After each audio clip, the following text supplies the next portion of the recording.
Hello hello hello. आ जाओ भाई फटाफट से, मैं बस लिंक शेयर कर देता हूँ टेलीग्राम पर।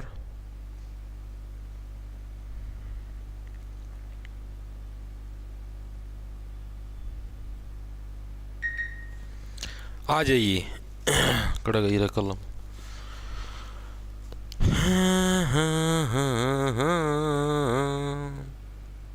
आ गई क्लास, हो गई स्टार्ट। गुड इवनिंग भाई। राम राम जी सारे ने। मैं तारा साथी मोहित पुनिया बताम सारे का जॉब्स टारगेट यूट्यूब चैनल पर बस सांझ के सिले पर फिर तक स्वागत करूँ तो सुना दो क्या ज्ञान तारे। आ जाओ फटाफट से। गुड इवनिंग सर जी। राम राम गुरु जी। राम राम भाई। राम राम। आ जाओ आ जाओ आ जाओ। गुरु जी आ गए, आप आ गए भाई। आप लोग बुलाओ और हम ना आए, ऐसा हो सकता है क्या? कदापि नहीं हो सकता। राजस्थान की धरती से प्रणाम प्रणाम मेरे भाई। आओ पार्थ आओ। पार्थ एक जना तनु बोलिया मैंने एक जना कमेंट देखा। एक कोई रील थी वहाँ स्कूल का फिराक पैरी एक छोरी नाचते थी, उन्होंने हाथ न करी कुकर कुकर नच थी। और उसका नीचे मैंने कमेंट देख लिया। कमेंट फिर क्या पार्थ यहीं पर रथ के डिस्क ब्रेक लगाए दो। मेरे बेटे आई बड़े डिस्क ब्रेक लगाए दो। क्रिएटिविटी देखो तुम दिमाग। उनको पार्थ यहीं पर रथ के डिस्क ब्रेक लगा दो। आज रात यहीं पर विश्राम करेंगे, युद्ध जाए डैश करवाने। मेरे बेटे जमा को सुत्ते आई है भाई। कह ना कौन छोड़ दे, बड़े खतरनाक आदमी है भाई।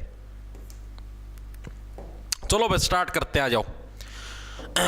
तो देखो भाई, आप लोगों को पता है अपना रेलवे की सीरीज शुरू कर रखी थी, ठीक है। लेकिन आज आप लोगों को पता है क्योंकि अपने 2 तारीख से पेपर शुरू होने हैं, तो आरपीएफ एसआई के लिए, ठीक है, और आपके जो भी अभी कॉम्पिटिटिव एग्जाम जो शायद आपका एएलपी का चलने लग रहा है, शायद याद से एएलपी की परीक्षा शुरू हुई है, वो साथी भी देख सकते हैं। इसके अलावा आगे जो भी आपके जिसको कांस्टेबल के एग्जाम होने जनवरी के अंदर, वो साथी भी दे सकते हैं भाई, ठीक है। इन सभी के लिए भाई ये आपकी मतलब कि टॉप सेलेक्टेड क्वेश्चन की क्लास होगी, ठीक है। ये बड़ी ही इंपॉर्टेंट क्लासों के अंदर शुमार, क्योंकि इसके अंदर आपको टीसीएस के पीवाईक्यू करवाए जाएंगे। आप लोगों को पता है क्योंकि अब की बार जो रेलवे के पेपर हो भाई टीसीएस लेने वाली, तो टीसीएस के प्रीवियस ईयर के प्रश्न करोगे ना तभी नैया पार होगी, वरना नैया का पता नहीं, तुम धरती से पार जरूर हो जाओगे, घर से बाहर जाओगे सीधे, ठीक है। ये प्रश्न जितने भी होंगे भाई, इनकी पीडीएफ आपको अपना टेलीग्राम चैनल @J छोटे अक्षर में RGT जे टारगेट के नाम से, जहां पर करीबन 1,99,000 सब्सक्राइबर पाओगे, मेरी फोटो लगी पाओगी, भर्तियों से रिलेटेड सारी इन्फॉर्मेशन अपने टेलीग्राम चैनल के ऊपर डाली जाती है। कोई भी नोटिस आता है रेलवे का या एसएससी का, सारे टेलीग्राम पे डाले जाते हैं। इसके अलावा अगर आपको इसी क्लास के हैंड रिटन नोट्स चाहिए, आप ऐसे चाहते हो सारा सौदा लिखा है मिल जाए, तो अपना ऐप है जॉब्स टारगेट के नाम से, आपको प्ले स्टोर पर मिल जाएगा भाई, ठीक है। उसको डाउनलोड कर लेना। उधर कोर्स के सेक्शन के अंदर जाओगे तो तीसरे नंबर पर आपको हैंड रिटन नोट्स की पीडीएफ मिल जाएगी भाई, ठीक है। स्टार्ट करें भाई, ये ज्ञान बहुत बट गया, सारे प्रश्न इंपॉर्टेंट होंगे। परसों वाली क्लास के अंदर भाई देखो, संडे को अपनी छुट्टी होती है, परसों वाली क्लास के अंदर भाई मैं इंग्लिश नहीं लेके लिख के वो गलती से भूल गया था, ये गल्फ ऑफ जैसे ये जो चीजें थी, ये आज लेके आऊंगा, आज टेंशन ना हो। देखो भाई, तो कच्छ की खाड़ी, खंबात की खाड़ी और गंगा का डेल्टा, और बताओ कित कित भेड़बाड़ी डैश ऊर्जा का उपयोग करने के लिए आदर्श परिस्थितियां प्रदान करती हैं। The gulf of Kutch, gulf of Khambhat and Ganga delta provide ideal condition to harness dash energy में। बताओ, अब देखो इनकी इंग्लिश बताता हूं। भूतापीय का मतलब होता है जियो, कौन सी भूतापीय है थी, तो यार एक सेकंड रुक जाओ, मैंने नेट पर सर्च करने दो भाई, भूल गया मैं। जियोथर्मल बोलना भाई। भूतापीय का मतलब हो गया जियोथर्मल, जियोथर्मल एनर्जी। इसका होता है एटॉमिक, एटॉमिक एनर्जी। ज्वारीय का मतलब टाइडल, सौर का मतलब सोलर। बता दो भाई इंग्लिश मीडियम वाले हो, बताओ जो खंबात की खाड़ी है, कच्छ की खाड़ी है या गंगा का डेल्टा, तो यहां पर भाई किस तरीके की हम लोग एनर्जी उत्पन्न कर सकते हैं, कौन सी कंडीशंस यहां पर दी गई है, प्रश्न इसके अंदर पूछा है। आया किसी का जियोथर्मल आया, एक का गलत है भाई जियोथर्मल। विशु राजपूत का सी आंसर आया है, और किसी का आया हो, जल्दी जल्दी बोलो जल्दी। धन्यवाद भाई धन्यवाद। सोलर का हो एक, तो सोलर नहीं आएगा भाई, सोलर गलत है। आया किसी का गुरुजी एमटीएस का पेपर कैंसिल हो गया क्या? नहीं भाई अभी कुछ नहीं हुआ कैंसिल, अभी तो कुछ नोटिस को नहीं आया है। सी सी सी सी, वेरी गुड भाई, वेरी गुड, बिल्कुल सबका बिल्कुल सही भाई। टाइडल एनर्जी यानी ज्वारीय ऊर्जा भाई। ज्वारीय ऊर्जा क्या है, देखो कच्छ की खाड़ी, खंबात की खाड़ी, आपको मैं बताता हूं। जैसे मान लो कि ये आपका भारत का मैप है भाई, ठीक है, और यहां पर ये जैसे साउथ इंडिया का मैप लगा लो आप लोग, तो इस तरफ क्या हुई है जो कुछ इलाके, जैसे मान लो इस तरफ बंगाल की खाड़ी लगा लो, इस तरफ कच्छ की खाड़ी लगा लो, मतलब ये कुछ एरिया, खाड़ी का मतलब समझते हो, यानी कि देखो अपनी जो भूमि है ना, भूमि के तट पर यहां पर कुछ ऐसे पानी इकट्ठा हो जाता है, उसको खाड़ी बोलते हैं। जैसे अपने नहीं तो गांव के अंदर तालाब होते हैं उस टाइप से, तो ऐसे उसको खाड़ी बोलते। तो यहां पर इससे एनर्जी आप कैसे इसको बोलते हैं, टाइडल एनर्जी। टाइडल एनर्जी होती कौन सी है, समुद्र के अंदर से पानी के ऐसे लहरें आती हैं, और वो लहरें यहां पर जब टकराती हैं तो उसकी वजह से जो एनर्जी उत्पन्न होती है लहरें टकराने की वजह से, उसको बोला जाता है टाइडल एनर्जी। इसके अलावा टाइडल एनर्जी आपकी, टाइडल होते किसकी वजह से उत्पन्न है, ये आपके जो सूर्य या चंद्रमा के जो ग्रहण लगते हैं ना, पता होगा आपको, उसकी वजह से भी टाइडल यानी कि जो लहरें होती हैं ये आपकी, ठीक है, ज्वारीय बोलते हैं जिसको, ठीक है, ज्वार भट्टा बोलते हैं। तो आपके किसके जो सूर्य ग्रहण हो गया, चंद्र ग्रहण हो गया, इसकी वजह से भी आपके उत्पन्न होते हैं, ठीक है। तो अब हम एक बार इसके बारे में पूरी की पूरी स्टेटमेंट लिखेंगे जो कि एग्जाम के अंदर आपसे पूछी जाती है। टाइडल एनर्जी होती कौन सी, पहली बात तो ये उत्पन्न कैसे होती है, ठीक है, दो तरीके से उत्पन्न होती है। या तो क्या है भाई, आपके जो rise and fall of water है, और rise and fall of water किसकी वजह से होता है आपका, due to gravitational pull of moon. किसकी वजह से, देखो लिख देता हूं मैं, it is produced due to, किसकी वजह से, ड्यू टू राइज, राइज का मतलब पानी ऊपर जाने लग रहा है, राइज एंड फॉल ऑफ यानी कि पानी नीचे गिर गया, fall of. It is produced due to, ये किसकी वजह से उत्पन्न होते हैं, राइज एंड फॉल ऑफ, किसकी वजह से, समुद्र का पानी यानी कि sea water. Which is caused, ये किसकी वजह से होता है, which is caused due to gravitational pull of, यानी कि जो उसका ग्रेविटेशनल जो पुल है, किसका ग्रेविटेशनल पुल, आपका मून का ग्रेविटेशनल पुल ऑफ मून या सन। आपको पता है सूर्य या चांद के अंदर कोई भी अगर परिवर्तन होते हैं तो उन परिवर्तनों की वजह से आपके समुद्र के अंदर क्या होती हैं भाई, बहुत सारी लहरें ऐसे ऊपर नीचे उठती हैं। जैसे आप लोगों ने फिल्मों के अंदर देखा होगा, भगवान गुस्सा हो गए उसकी वजह से लहरें धड़म धड़म बिजली चमकने, नहीं, ये सूर्य या चंद्रमा के अंदर जो भौगोलिक परिस्थितियां उनके अंदर जो चेंज होते हैं, जैसे सूर्य ग्रहण लग गया, चंद्र ग्रहण लग गया, तो उसकी वजह से क्या है, ऐसा ग्रेविटेशनल पुल क्रिएट होता है जिसकी वजह से क्या है, समुद्र के अंदर जो लहरें हैं ऊपर नीचे होनी शुरू हो जाती है, राइज एंड फॉल होनी शुरू हो जाती है, ठीक है, जिसकी वजह से क्या है, आपकी वो लहरें उत्पन्न होती है, और वो लहरें समुद्र के तट से जब टकराती हैं तो उससे में क्या, टाइडल एनर्जी यानी टाइड्स बोलते हैं जिसको, वो उत्पन्न हमारी होती है। चीजें आई समझ में। इसके अलावा एक प्रश्न आपका एग्जाम के अंदर आया है कि सबसे ज्यादा जो टाइडल एनर्जी वो हमें कहां से मिलती है, तो सबसे ज्यादा टाइडल एनर्जी आपको कहां से मिलेगी, खंबात की खाड़ी से। कहां से, खंबात की खाड़ी से आपको सबसे ज्यादा मात्रा के अंदर टाइडल एनर्जी मिलती है। ये इंपॉर्टेंट है, क्यों इंपॉर्टेंट है, देखो याद कर, देखो खंबात, खंबात का मतलब है खंबा। और आपने वो फिल्म देखी है हेरा फेरी फिल्म का मैं क्या करा, वो परेश रावल, ए श्याम इधर आ, जा दुकान से खंबा लेके आ।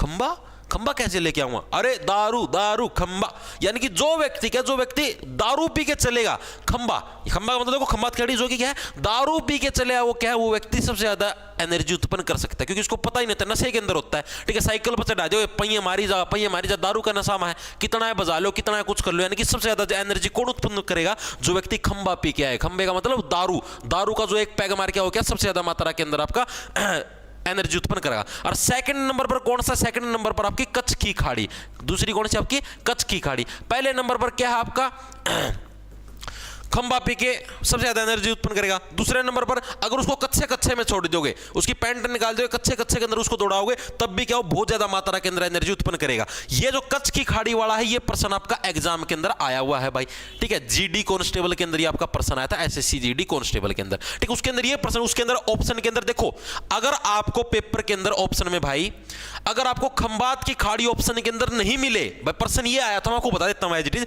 कि कहां पर सबसे ज्यादा मात्रा के अंदर टाइडल एनर्जी उत्पन्न होती है। ऑप्शन के अंदर खंबात की खाड़ी नहीं था। अगर खंबात की खाड़ी ऑप्शन के अंदर ना मिले, तब आपको कच्छ की खाड़ी लगाना है।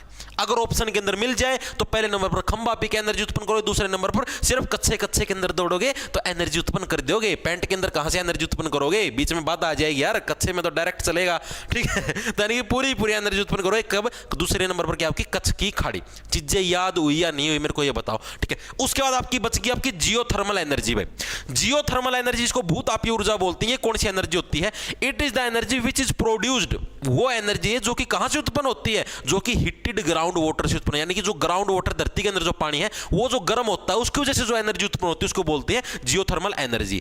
It is the energy which is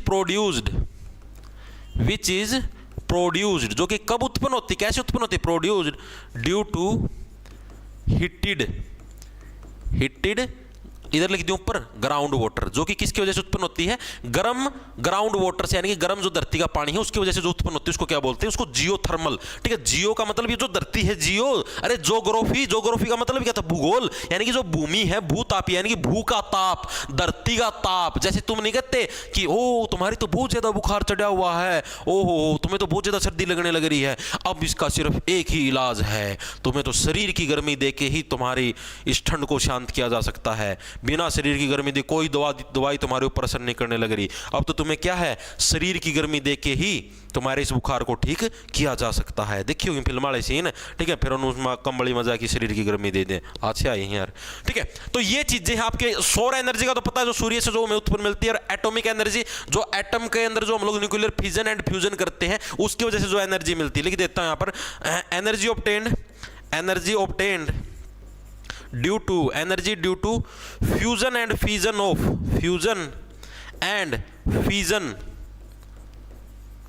का मतलब समझ गए, यानी कि जो परमाणु है उनका अलग होना और उनके चिपकाने की वजह से जो एनर्जी उत्पन्न होती है उसको क्या बोलते हैं, उसको एटॉमिक एनर्जी। चारों चीजें, सारी चीजें क्लियर होगी मेरे हिसाब से, हर एक साथी की होगी।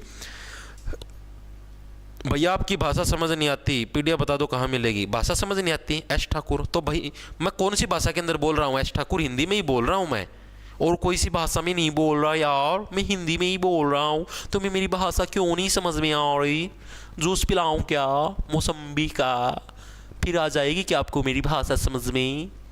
जो अपना ऐप है ना, jobs target app, play store पर मिलेगा, उसको डाउनलोड कर लेना, जूस पी के मौसम्बी का, कोर्स के सेक्शन के अंदर जाओगी ना, उधर मिल जाएगा तीसरे नंबर पर रेलवे के नोट्स, डाउनलोड करके प्रिंट कटवा लेना, उसके बाद फिर से पी लेना जूस मौसम्बी का। ठीक, एंडी मानस है भाई, इनका भाषा समझ में नहीं आती, भाषा में मैं कौन सी अरबी बोलूँ हूँ, बेवकूफ। अगला देखो क्या है, पाल वंश के किस राजा ने इंद्र युद्ध को हराकर चंद्र युद्ध को कन्नौज का शासक बनाया था? भाई बताओ भाई, पाल वंश का कौन सा राजा था जिसने इंद्र युद्ध को हराकर, ये इंद्र युद्ध व्यक्ति का नाम है, ये आपको बता देता हूं, ये कंप्लीट, ये अलग अलग नहीं है, ये इंद्र युद्ध को हराकर चंद्र युद्ध को क्या है भाई, कन्नौज का शासक बनाया था। भाई बताओ पाल वंश का कौन सा शासक था? अच्छा प्रश्न है, सीजीएल के अंदर आपका आया हुआ है, इसी साल आया था सीजीएल 2024 के अंदर। बताओ, which king of the Pala dynasty defeated Indrayudha and made Chandrayudha the ruler of Kannada? Mahendrapala, Devapala, Gopala, Dharmapala. बताओ भाई कौन सा था पाल वंश का शासक? माइक से थोड़ा दूर रहो सर प्लीज। दूर हूं यार मैं, कौन सा माइक के अंदर घुस गया?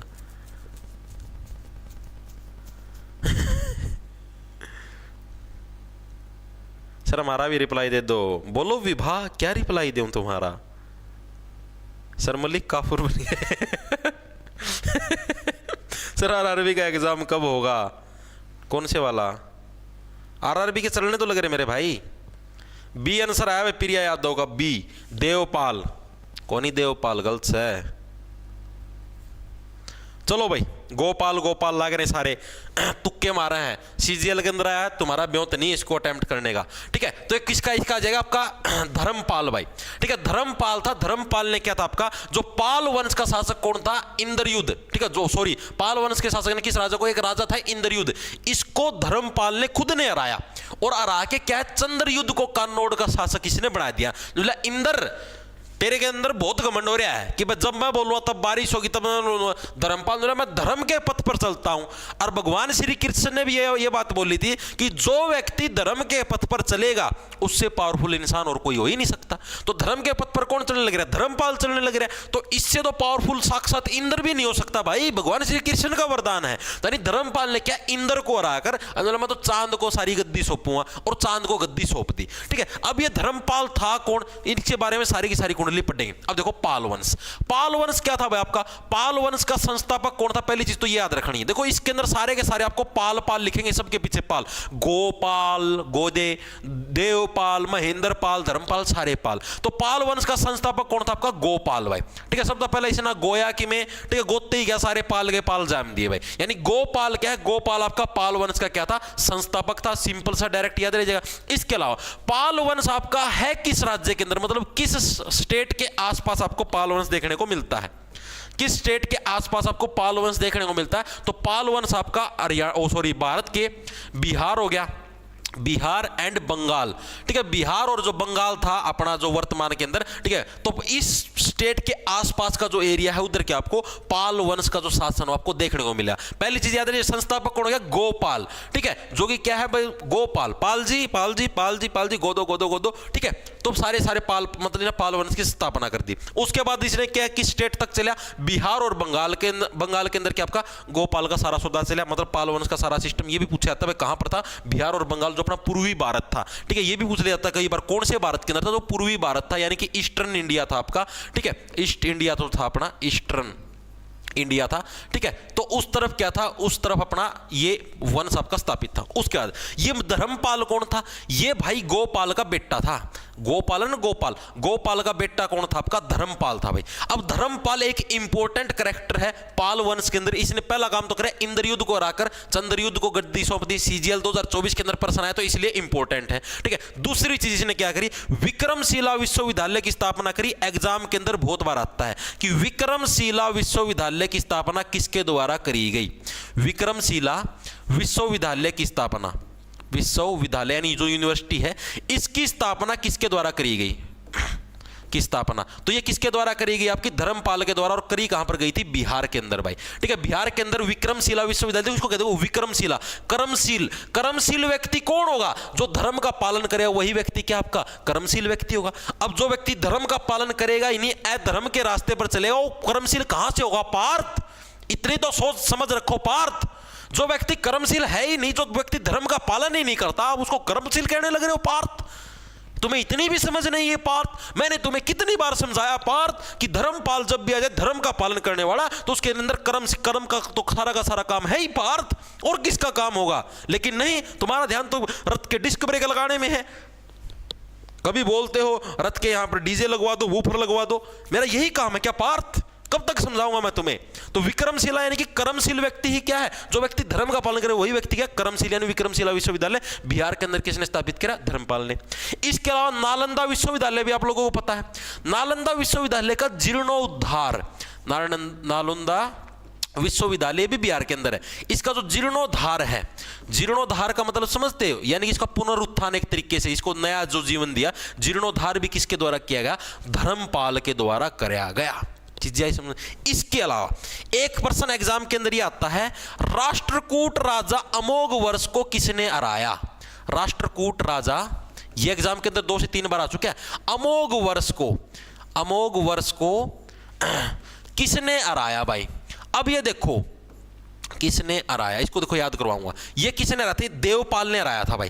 ठीक है, किसने हराया था, आपका देवपाल ने इसको हराया था। अब इसको कैसे देखो, राष्ट्रकूट राजा है अमोघ वर्ष। अमोघ वर्ष का मतलब भाई जो वर्षा के अंदर भी मोगला कर दे। मोगले का मतलब समझते हो, मोगले का मतलब होता है सुराख करना। जो व्यक्ति वर्षा के अंदर भी मोगला कर दे भाई, वो तो साक्षात देवता है यार। आम इंसान, आप बारिश की कोई बूंद आने लग रही है, आप बारिश की बूंद के अंदर मोगला कर सकते हो, सुराख कर सकते हो, नहीं कर सकते ना। आपने बारिश की बूंदों के अंदर वर्षा, अमोघ वर्ष, मोगला कर दिया वर्षा के अंदर, तुम तो यार साक्षात देवता हो भाई, है पार्थ। तुम तो मेरे से भी बड़े निकले पार्थ, तुम तो देवता हो, तुमने बारिश के अंदर मोगला कर दिया पार्थ, बारिश के अंदर। How this possible. ठीक है, यानी कि अमोघ वर्ष को किसने हराया था, देवपाल के द्वारा आपका हराया गया था। इतनी चीजें याद हुई। ठीक है, इसके अलावा अंतिम शासक पूछा जाता आपका, अंतिम शासक कौन आ गया आपका। अब देखो इतनी सारी चीजें किसने सिखाई तुम्हें, पार्थ तुम्हें किसने सिखाई, कर्म के रास्ते पर चलो, धर्म के रास्ते, भगवान श्री कृष्ण ने। और भगवान श्री कृष्ण का एक निकनेम क्या है, गोविंद है, यानी कि गोविंदपाल जी के साथ क्या है, ये वंश खत्म हो गया, गोविंदपाल भाई। ठीक है, ये पाल वंश का सारी की सारी कुंडली, इससे बार कुछ भी नहीं पूछा था पाल वंश के अंदर भाई। ठीक है, ये इससे बार कुछ भी नहीं आएगा पाल वंश का, चाहे कितने कोई सी बुक हम छट लियो। ठीक है, रिवीजन करें एक बार दोबारा से। पाल वंश के किस राजा ने इंद्र युद्ध को हराकर चंद्र युद्ध को कन्नौज का शासक, सबसे जो महान शासक था वो भी धर्मपाल था। तो धर्मपाल, ठीक है, जिसने धर्म का पालन करता था तो इसलिए इंद्र से भी ज्यादा पावरफुल था। पाल वंश का संस्थापक गोपाल, ठीक है, किस स्टेट के ऊपर शासन करते थे? बिहार और बंगाल, जो कि क्या है मेनली पूर्वी भारत के अंदर, ईस्टर्न इंडिया। विक्रमशिला विश्वविद्यालय, कर्मशील व्यक्ति, ठीक है, जो व्यक्ति धर्म का पालन करता है वही क्या है? कर्मशील व्यक्ति कहलाता है। तो विक्रमशील विश्वविद्यालय की स्थापना आपके धर्मपाल के द्वारा। नालंदा विश्वविद्यालय का जीर्णोद्धार, ठीक है, दोबारा से जीवन दिया पार्थ, किसने दिया? धर्मपाल ने, क्योंकि ये धर्म का पालन करता था पार्थ, ठीक है। उसके बाद राष्ट्रकूट राजा अमोघ वर्ष को किसने वर्षा के अंदर मोगला कर दिया? तुम तो साक्षात देवता हो यार, देवपाल। अंतिम शासक कौन था? गोविंदपाल, ठीक है। चीजें याद हुई या नहीं हुई? एसएससी जीडी के लिए नहीं कराए, झूठ बोला आपने सर। तो अरे ओ मेरे भाई राजकुमार प्रजापति भाई, आप एसएससी जीडी के लिए देखो, मैं यार ये मैंने क्या बताया था इसके अंदर 1% तो ये पिछली क्लास के अंदर, ये देखो कड़ा गया रहो जीडी का मायवड़ा था, क्योंकि ये देख लो जीडी के अंदर प्रश्न आया ये कच्छ की खाड़ी वाला। मेरे भाई जब मैंने क्या बोला भाई, एसएससी के प्रीवियस ईयर के प्रश्न करवाने लग रहा हूं जिसके अंदर सीजीएल भी, सीएचएसएल भी, सीपीयू, तो जीडी कहां से अलग चला गया क्या मेरे भाई? जीडी इसी के अंदर शुमार होगा, और कहीं पर बाहर चला गया, कहीं पर लापता हो गया, जीडी इधर ही होगा भाई। तो यार काहे इतना परेशान हो रहे हो जब चीजें करवाने लग रहा हूं। अब यार एक सच्ची चीज बताऊं, तुम लोग यार ऐसे बोलते हो कि मैं नौकरी लगना है, लेकिन तुम्हारी जो हरकतें होती हैं, तुम्हारी जो बातें होती है, नौकरी लगने वाली होती नहीं, ठीक है। तुम्हारी हरकतें यही होती है कि तुम ऐसे ही घांटते रहोगे। क्यों? क्योंकि तुम में इतनी अकल नहीं है मेरे भाई। जब यहाँ पर लिख रखा स्पेशल भाई टीसीएस के प्रीवियस ईयर के करवाने लग रहे हो, जीडी कौन सी एजेंसी कंडक्ट करवाती है? टीसीएस ही तो करवाती है मेरे भाई, ठीक है। तो इसके इन प्रश्नों को कर लोगे तो कुछ घट जाएगा क्या? टीसीएस के ही तो हैं, जीडी के अंदर भी यही प्रश्न करवाऊंगा, उसके अंदर कुछ अलग से नहीं आएंगे बन के, ठीक है। तो मेरे भाई इनको अच्छे से पढ़ लो। जीडी हो चाहे एसएससी के किसी पेपर की तैयारी करने लग रहे हो, सारे इंपॉर्टेंट प्रश्न हैं, जा रही समझ में?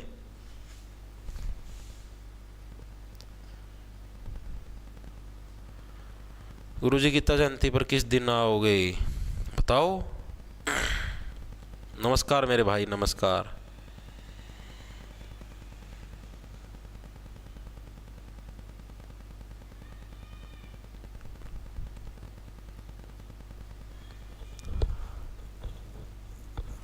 ठीक है भाई, आगे चले। आगे देखो अगला कौन सा आपका अगला आपका, एक मैच शुरू करने के लिए एक टीम में फुटबॉल खिलाड़ियों की न्यूनतम संख्या कितनी होती है बताओ भाई। ये प्रश्न सभी साथियों का गलत मिलेगा, जहां तक मुझे पता किसी को नहीं आता मिलेगा। बताओ भाई, बता दो। एक फुटबॉल टीम के अंदर भाई अगर मैच खेलना है आपको, तो मैच खेलने के लिए प्रिया यादव ने आंसर भी बता दिया D 11। Very good, very good, शाबाश मेरे शेरों, शाबाश। एक कपिलती छोटी की सारे गलत है।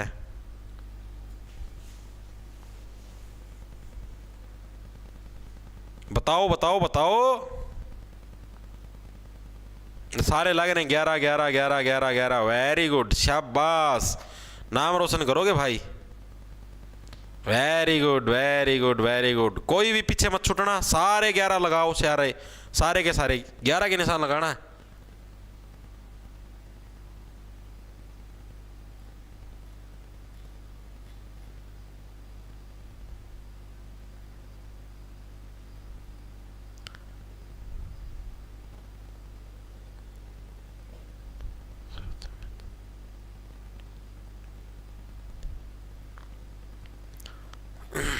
वेरी गुड, जरूर आएंगे भाई गीता। वेरी गुड, ये भाई हैं, ये भाई सही है। वेरी गुड, देखो 7 आएगा इसका। देखो मुझे पता था सारे बच्चे गलत करोगे, क्योंकि ये मात्र 13% बच्चों का सही था जिस टाइम ये पेपर के अंदर बच्चे अटेम्प्ट करके आए थे। क्यों? बच्चे क्या है, प्रश्न को पूरे को नहीं पढ़ते।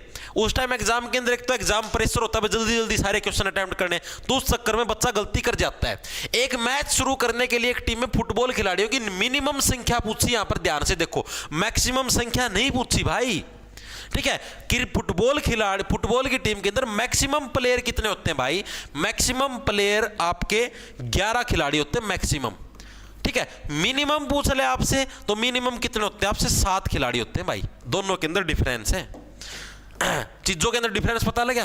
फुटबॉल के अंदर क्या पूछ रहे, अगर आपसे पूछ ले क्या है मैक्सिमम खिलाड़ी कितने हैं तो कितने बताओगे 11, मिनिमम खिलाड़ी पूछ रहे तो मिनिमम कितने बताओगे 7। फुटबॉल हो गया आपका, इसके अलावा क्रिकेट हो गया आपका, क्रिकेट हो गया, हॉकी हो गया, इन सब के अंदर कितने कितने खिलाड़ी, इन सब के अंदर आपके 11 खिलाड़ी होते हैं मैक्सिमम, ठीक है। लेकिन आपका फुटबॉल के अंदर मिनिमम 7 खिलाड़ी होने कंपलसरी, अगर आपके पास 7 खिलाड़ी नहीं है, ठीक है।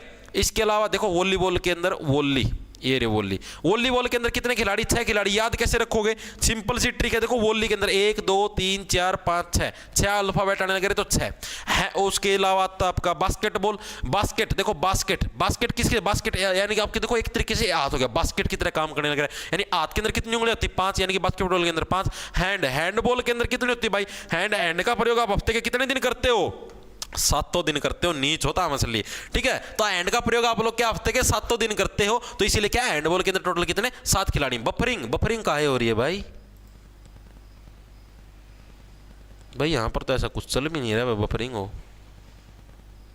सर सेंट्रल जेल हिसार से लाइव जतिन कुमार, तो जेल में क्या कर भाई बैठे यार, नु तो बता दे बफरिंग, पता नहीं भाई क्या कारण है।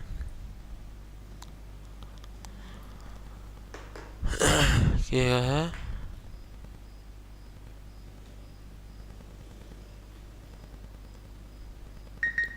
नेटवर्क प्रॉब्लम, नहीं भाई नेटवर्क प्रॉब्लम अपने यहाँ पर है ही नहीं भाई, वाईफाई लगा रखे यार, फिर भी नेटवर्क प्रॉब्लम होगी क्या। देखो भाई और देखो क्या है, और इससे रिलेटेड आपको क्या चीजें याद रखनी है, international football association board, international IFAB, international football association board भाई, इंटरनेशनल, ये एग्जाम के अंदर आए हुए हैं, फुटबॉल एसोसिएशन जो बोर्ड है आपका, ठीक है, इसकी स्थापना कब हुई थी 1886 के अंदर। अब ये देखो फुटबॉल वाले क्या बोले, भाई हम तो अंतरराष्ट्रीय स्तर पर क्या है एक बोर्ड की स्थापना करेंगे, इसकी वजह से क्या है हम लोग 18 साल की उम्र के अंदर ही क्या सारे के सारे पूरे विश्व के अंदर छा जाएंगे। हम तो कच्ची उम्र के अंदर 1886 उस टाइम तो क्रिकेट भी नहीं था इतना फेमस है, ठीक है। तो यानी कि अब क्या, अब हम लोग कच्ची उम्र के अंदर ही अगर क्या है हम लोग एक फुटबॉल एसोसिएशन बोर्ड की स्थापना करते हैं और वो भी इंटरनेशनल लेवल का, तो हम लोग क्या भाई 18 साल की यानी कि कच्ची उम्र के अंदर ही क्या है पूरे वर्ल्ड के अंदर छा जाएंगे। यानी 1886 का मतलब क्या छाना, ठीक है, यानी कि 1886 के अंदर क्या आपका इंटरनेशनल फुटबॉल एसोसिएशन बोर्ड, यानी कि इसकी कई बार ऐसे भी लिखा जाता है, एक सेकंड रुकियो, IFAB, इसकी स्थापना कब हुई थी तो 1886 के अंदर क्या आपकी इसकी स्थापना हुई थी। सिंपल सा है, याद रह जाएगा, इसके अंदर कुछ और भी नहीं है। इसके अलावा एक प्रश्न आपका ये हर साल आता है कि फुटबॉल के अंदर गोल पोस्ट के बीच की दूरी कितनी होती है, गोल पोस्ट के बीच की दूरी कितनी होती है भाई, बीच की दूरी, यानी कि जैसे मान लो एक गोल पोस्ट आपका इधर है, एक गोल पोस्ट आपका इधर है, इन दोनों के बीच की दूरी कितनी होती है, ये प्रश्न आपका एग्जाम के अंदर बहुत बार आ चुका है भाई। अब देखो फुटबॉल के अंदर किसका प्रयोग होता है, लात का, पैर को क्या बोलते हैं नॉर्मल लैंग्वेज के अंदर, लात, तेरा लात मारूंगा पच्छा पे, एक सेकंड रुकियो, किस कालू हो रहा है, कई से नीच हो है नु बेरा कौन भाई, एक के बाद एक सांस में मैसेज करी जाएंगे।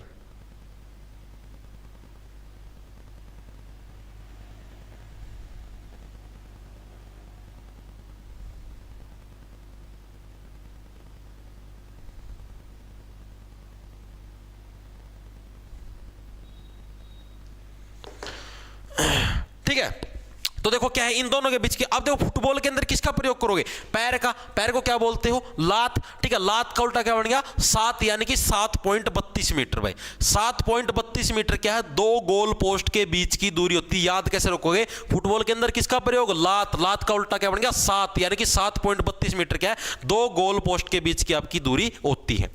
फुटबॉल को ओलंपिक में कब ऐड कराया गया, फुटबॉल को ओलंपिक में कब ऐड कराया गया, यह प्रश्न भी एज इट इज आपका आता है। ओलंपिक में ऐड कब किया गया फुटबॉल को, तो फुटबॉल को कब ऐड किया गया था 1908 के अंदर भाई, 1908 के अंदर 1908। अब हमने बहुत कर लिया है वेट, इंटरनेशनल लेवल पर तो हम पहले ही हो गए थे सेट, अब करेंगे ओलंपिक स्तर पर सबको वेट, ठीक है। यानी कि 1908 फुटबॉल को ओलंपिक के अंदर कब ऐड किया 1908 के अंदर, हमने बहुत कर लिया वेट, अब तो ओलंपिक के अंदर होके रहेंगे हम लोग भी एड, ठीक है, यानी कि 1908 के अंदर आपका फुटबॉल को ओलंपिक के अंदर ऐड किया गया था। इसके अलावा ऑल इंडिया यानी कि जो इंडिया लेवल पर, ये तो था इंटरनेशनल लेवल पर, ऑल इंडिया लेवल पर क्या फुटबॉल फेडरेशन की स्थापना कब हुई थी? ये लास्ट है। ऑल इंडिया फुटबॉल फेडरेशन की स्थापना आपकी कब हुई थी? 1937 feel like a heaven. Heaven का मतलब हो गया स्वर्ग। भाई 1937 के अंदर क्या हमको स्वर्ग जैसा फील होने लग रहा है। भाई जैसे स्वर्ग होता है ना, स्वर्ग की तरह में फील हुआ कि हम तो स्वर्ग में आ गए, हमारा खुद का फुटबॉल का एसोसिएशन बन गया। भाई हम स्वर्ग में आ गए, हमको ऐसा फील होने लग रहा है। ठीक है,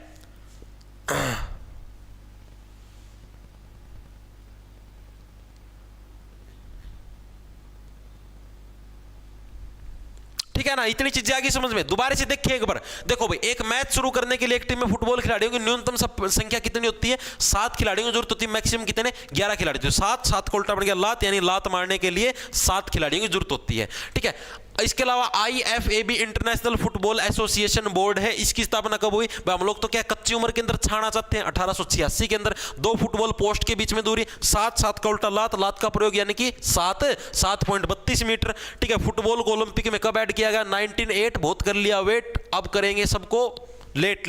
1908 के अंदर ऑल इंडिया फुटबॉल फेडरेशन की स्थापना। 1937 फील लाइक ए हेवन, जैसे कि हम स्वर्ग के अंदर आ गए हैं। तो ये आपको 3-4 चीजें याद रखनी इंपॉर्टेंट है। ठीक है, सर MTS की आंसर की आ जाएगी भाई, आ जाएगी, कल आएगी, बताया तो था। आगे देखो अगला प्रश्न आपका कौन सा है। अगला प्रश्न आपका, विच of the following muscles regulate the exit of food from the stomach into the small intestine. यह प्रश्न आपका सबसे इंपॉर्टेंट आपका इसी साल CPO और CHSL दोनों एग्जामों के अंदर आया 2024 के अंदर। भाई मोस्ट इंपॉर्टेंट प्रश्नों के अंदर सुना रहा आपको पहले। भाई कौन सी मसल ऐसी है जो कि आपका जो खाना आप खाते हो ना, तो ये आपका स्टोमक यानी कि स्टोमक, आपका स्टोमक से जो खाना है, आपकी जो स्मॉल इंटेस्टाइन छोटी आंत तक है वो खाना जाता है। किस अमाउंट में खाना जाएगा, आराम आराम से जाएगा, तेज तेज जाएगा, उस चीज को कंट्रोल करता है वो आपका कौन सा, मतलब कि कौन सी मसल ये प्रश्न इसके अंदर पूछेगा, बताओ भाई। रेक्टस, पेक्टोरालिस, गैस्ट्रो नेमियस और स्पिंक्टर, बताओ भाई।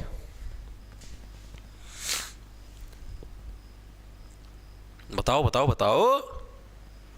डी। भटनेर दुर्ग की धरती से हवा में प्रणाम भाई दारा सिंह। 12th बेस का एग्जाम कब होगा? RRB 12th बेस, वो तो भाई जून में होंगे, अभी नहीं होंगे। सर जी अम्बाला से मेरे सारे घर के लाइव हर्ष मिकीन, वाह भाई वाह। पार्थ रथ को आगे ले लो, ले लिया भाई, ले लिया। RPF SI का एग्जाम कैसे अटेम्प्ट करें 1/3 की नेगेटिव मार्किंग में? बता जाएंगे भाई।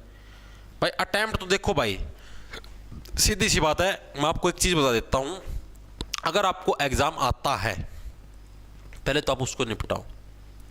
मैथ हो गया, रीजनिंग हो गया, आपकी जिक्की होगी, इनको अच्छे से निपटाओ पहले। उसके बाद आपके पास समय बचता है, तुक्के सिर्फ उन प्रश्नों में मारो जिसके ऊपर आपको कॉन्फिडेंस हो, या फिर आप जिसको ऑप्शन से एलिमिनेट, मैंने आपको सिखा रखा है। आज 20वीं क्लास है, 19 क्लासें हो चुकी, मैंने आपको हर एक चीज़ सिखा रखी है भी तुक्के भी कैसे मारते हैं, ऑप्शन से एलिमिनेट कैसे करते हैं। जिस पर्सन को बिल्कुल ही नु दिखा भाई तो पढ़ा है पहली बार है, तुक्के मारने की कोई संभावना है को नहीं, उसके अंदर तुक्का कभी भी मत मारना। जिसके अंदर ये लगे कि हाँ पढ़ोड़ा है, 2 ऑप्शनों के अंदर से मैं एलिमिनेट कर सकता हूँ, तो उसके अंदर कोशिश करके देख लेना, कोई ज़्यादा लॉस नहीं होगा। ठीक है, अब देखो क्या आपका, तो इसका आ जाएगा आपका स्पिंक्टर भाई, स्पिंक्टर। अब इसको देखो कैसे, पिनक्टर, देखो सपिनक्टर यानी कि जो क्या है हिंक, देखो हिंक्टर, हिंक्टर का मतलब एक हिंडर भी तो होता है, हिंडर, और हिंडर का मतलब क्या होता है? रोक लगाना। ठीक है, हिंडर बाधा या रोक लगाना या बाधा, एंटोनिम सिनोनिम पढ़ होंगे तो ज्ञान होगा। स्पिंक्टर यानी कि स्पेशल, यानी कि जो आपकी स्मॉल है, स्मॉल जो आपका पेट है, स्मॉल इंटेस्टाइन, ऐसे स्मॉल पी से पेट, स्मॉल इंटेस्टाइन और पेट के बीच में क्या है? इंडर। इंक्टर से इंडर क्या है? यानी एक तरीके से रोक या बाधा लगाने का काम कौन करती है? स्पिंक्टर मसल आपकी करती है। इस मसल का काम क्या होता है? जो भी आपका पेट होता है, पेट से स्मॉल इंटेस्टाइन यानी छोटी आंत के अंदर जब भी खाना जाता है, कितना खाना जाएगा, कितने अमाउंट के अंदर जाएगा, उस चीज को कंट्रोल करने का काम कौन सी करती है? आपकी स्पिंक्टर मसल करती है। याद कैसे रखो, देखो स्मॉल एस एस से स्मॉल इंटेस्टाइन, पी से पेट। स्मॉल इंटेस्टाइन और पेट के बीच में क्या है, हिंडर यानी कि बाधा का काम करने बीच में, या कंट्रोल करेगी साबणी मतलब मेन मैडम यास है नो कोई, हाँ इतना खाना जाने दो, इतना खाना मत आने दो, ठीक है। ये चीजें इसकी इंपॉर्टेंट है, 2 बार आ चुके हैं, हो सकता है आपकी शिफ्ट के अंदर भी दर्शन दे दे। रेक्टस, रेक्टस क्या होती है? रेक्टस, रेक्टस ये किसका कंप्लीट नाम होता है? Superior rectus. ये किसके अंदर? ये आई के अंदर होती है। इसका पूरा नाम क्या आपका? सुपीरियर रेक्टस, सुपीरियर रेक्टस, ठीक है। ये किसके अंदर होती है? रेक्टस, रेक्टस आपकी आंख के अंदर होती है। आंख की जो आपकी पुतली होती है, इट इज लोकेटेड, आपका जो आई बॉल होती है, आई बॉल के आउटसाइड में, ठीक है। क्या है आपका ये? It is located in the eye, eye के अंदर भी कहां पर? Outside the eyeball. जो आई वाली जो आपकी बॉल है, इसके भी बाहरली साइड ये लोकेट होता है रेक्टस, ठीक है। इतनी चीजें याद होगी, सिर्फ इतनी चीज याद रखनी। सबसे ज्यादा इंपॉर्टेंट प्रश्नों के अंदर शुमार है, अभी तक मैंने आपको 4 प्रश्न करवाए, सबसे ज्यादा इंपॉर्टेंट है। विच ऑफ द फॉलोइंग चीजें आएगी भाई, कौन खाने को कंट्रोल करेगा? स्मॉल इंटेस्टाइन, पी से पेट, हिंक्टर से हिंडर जो बाधा है, ठीक है। बाधा काम स्फिंक्टर मसल करेगी, ये खाने को कंट्रोल करेगा। सुपीरियर रेक्टस क्या है? It is located in the I, outside the eye ball. भाई आगे देखो अगला कौन सा आपका? अफगानिस्तान की आधिकारिक भाषा कौन सी है? प्रश्न इजी है, लेकिन यह प्रश्न भी आपका 2 से 3 बार आ चुका है 2024 के अंदर ही, अकेले 2024 के अंदर 2 से 3 बार आ चुका है टीसीएस के एग्जामों के अंदर। What is the official language of Afghanistan? Afghanistan की ऑफिशियल लैंग्वेज है कौन सी? यह प्रश्न पूछा है। दारी, तुर्कमेन, दिवेही या उज्बेक? बताओ फटाफट सी। सर बिना पढ़े एग्जाम कैसे पास करें? भाई कुछ मत पढ़ो पूरे साल, ठीक है, और एग्जाम के अंदर जाओ और वहां पर जाकर ऐसे बोल दो नहीं मेरा तो पेपर देने का मन नहीं करने लग रहा, ठीक है, और वापस आ जाओ, एग्जाम पास हो जाएगा अगले साल के लिए, ठीक है। अगले साल फिर दे आना, फिर पास हो जाएगा, अगले साल फिर दे आना, फिर पास हो जाएगा, ठीक है। दे के नहीं आना, मतलब देने जाना है, एग्जाम के अंदर बैठना नहीं है, सिर्फ वहाँ से गेट के आगे ऐसे दिखा के हाँ भाई मैं भी था और वापस आ जाना, एग्जाम पास हो जाएगा। पास का मतलब गिव अवे, साइड अवे, ठीक है। आप उसको साइड कर दोगे कि चल भाई यहाँ से, ठीक है, एग्जाम अपने आप पास हो जाए, कोई टेंशन की भड़क की बात ही नहीं भाई, ठीक है। वेरी गुड भाई, very good very good. A answer है सचिन का, एक है दारी। वेरी गुड भाई सचिन। गुरुदेव आरपीएफ कांस्टेबल में कम से कम कितने नंबर लूँ? कि भाई अभी तक देखो मेरे भाई दारा सिंह, चाहे आप एससी से हो चाहे आप बीसी से हो, वो चीज़ मायने नहीं रखती भाई, पेपर होने के बाद ही पता लगता है कि भाई पेपर का लेवल कैसा है। बिना लेवल के तैयार कोई बता ही नहीं सकता कि कितने नंबर पर सिलेक्शन होगा, ठीक है। अब देखो क्या है, तो अफगानिस्तान की आधिकारिक भाषा कौन सी? अब आप लोगों को पता, देखो अफगानी जो लोग होते हैं ना, अफगानिस्तान वाले लोग, वो दरी का मेनली प्रयोग करते हैं। किस लिए? अपने भगवान से प्रार्थना करने। आपने देखो पाकिस्तान वाले भी अफगानिस्तान वाले भी किसका प्रयोग करते हैं? एक दरी, दरी अपने साथ रखते हैं, किसके लिए? अपने अल्लाह की पूजा करने के लिए, यानी अपने भगवान की पूजा करने के लिए, ठीक है। यानी दरी का जो प्रयोग करें तो उनकी भाषा भी यही हो जाएगी, यानी दारी। दारी क्या है भाई? आपकी अफगानिस्तान की आधिकारिक भाषा। याद कैसे रहो भाई? अफगानी लोग क्या है? मेनली दरी का प्रयोग करते हैं, किस लिए? अपने भगवान को पूजने के लिए भाई, ठीक है। उस दरी के ऊपर बैठ के तो करते हैं। दूसरी लैंग्वेज आपकी इनकी एक और है, सेकंड इनकी ऑफिशियल लैंग्वेज कौन सी आपकी? एक सेकंड, सेकंड कौन सी आपकी? पास्तो। पास्तो, पास्तो है, ये भी इनकी क्या? ये भी इनकी आपकी सेकंड ऑफिशियल लैंग्वेज है भाई, ठीक है। इसको कहते हैं पास्तो, यानी कि सीधी बात है कि दरी के ऊपर ऐसे बैठ के प्रार्थना करके उसको क्या है? उसको पास कर देते हैं भाई, लो भाई अब आप कर लो प्रार्थना, फिर अगला प्रार्थना करके अगले के पास कर देते हैं, लो भाई अब आप कर लो। यानी कि आपकी कौन सी? एक दरी, दारी और एक आपकी पास्तो। दो क्या है? अफगानिस्तान की आधिकारिक भाषाओं के अंदर आपकी शुमार है, ठीक है। इसके अलावा बांग्लादेश की पूछता है एग्जामिनर, बांग्लादेश की कौन सी? बांग्लादेश की आपकी बंगाली। अरे बांग्लादेश आपके बंगाल के नजदीक पड़ता है, बंगाली भी सिंपल नहीं, मानक बंगाली। कौन सी आपकी? मानक बंगाली। मानक बंगाली कौन सी आपकी? बंगाल के पास यार बांग्लादेश है, मानक बंगाली, ठीक है, बंगाली ही आएगी आपकी बांग्लादेश की। उसके बाद आता आपका एक था वो कौन सा? भूटान, ठीक है। भूटान की कौन सी हो जाएगी? भूटान की आपकी जोंगखा। कौन सी? भूटान की हो जाएगी आपकी जोंगखा।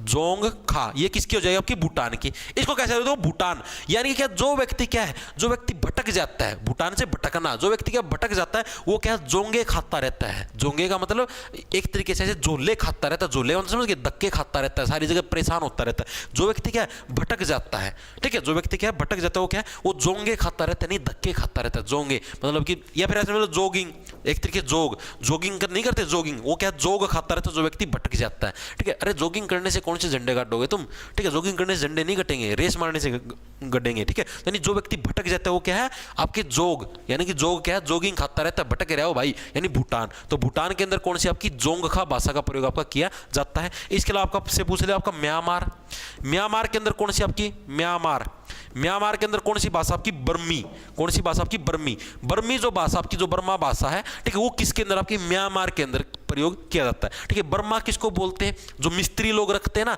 मिस्त्री लोग एक वो रखते हैं हथियार सा ऐसे, मतलब उसको खड़क खड़क खड़क, उसको बर्मा बोलते हैं, ठीक है। या फिर आपने देखा होगा, इसको छोड़ो, ड्रिल मशीन देखिए, ड्रिल मशीन चर्र चर्र, ड्रिल मशीन का जो गोल गोल होता है ना, आगे जो नट जो गोल गोल घूमता है उसको भी बर्मा बोलते हैं, बर्मा, ठीक है। अब जब भी क्या है, जब भी बर्मा ऐसे गोल गोल घूम के पास आएगा तुम्हारे, तुम क्या म्याऊं म्याऊं म्यांमार, ठीक है। यानी म्यांमार किसे, बर्मी भाषा, बर्मी भाषा कहाँ की आपकी, म्यांमार की। और एक बच के आपका श्रीलंका, श्रीलंका की कौन सी आपकी, सिंगल या तमिल भाई, श्रीलंका की कौन सी आपकी, श्रीलंका की सिंघल या तमिल, सिंघल या तमिल आपकी कौन सी है, श्रीलंका, क्योंकि श्रीलंका अपना तमिलनाडु के पास लगा ना, तो इसलिए भाई ये भाषाएं आपकी आधिकारिक भाषाएं जो कि एग्जाम के, देखो अफगानी लोग क्या है, दरी का प्रयोग करते हैं तो दारी, दूसरी कौन सी, और फिर उसको पास कर देते हैं, पास। तो बांग्लादेश की कौन सी, मानक बंगाली, बांग्लादेश से बंगाली। भूटान, जो लोग कौन भटकते हैं, जो लोग क्या सुबह सुबह जॉगिंग करते हैं, जोग खा। म्यांमार, बर्मा दिखा दिया ना, गुर्र गोल गोल गोल गोल घूम दिया होगी ड्रिल मशीन, तो हम क्या करें, म्याऊं म्याऊं, बताओ कब सी म्याऊं। श्रीलंका, श्रीलंका की कौन सी आपकी, सिंगल या तमिल भाई, चीजें याद होगी। आगे चले, आगे चलो भाई। प्रसिद्ध तराना गायक पंडित रतन मोहन शर्मा किस घराने से जुड़े हैं, बताओ भाई। तराना गायक है कौन है, पंडित रतन मोहन शर्मा, ये किस घराने से जुड़े हुए हैं, प्रश्न है, ये प्रश्न पूछा है, बताओ। Famous Tarana singer Pandit Ratan Mohan Sharma is associated with which घराना, बताओ। सर क्या आप सीटी की तैयारी करवाते हो, हाँ भाई। वो ख्वाब ही क्या जो नींद ना छीने, बिल्कुल भाई, ख्वाब तो यही होते हैं। स्वीटी सर आवाज नहीं आ रही, कान के अंदर फूकनी मरवा ले, आ जाएगी आवाज।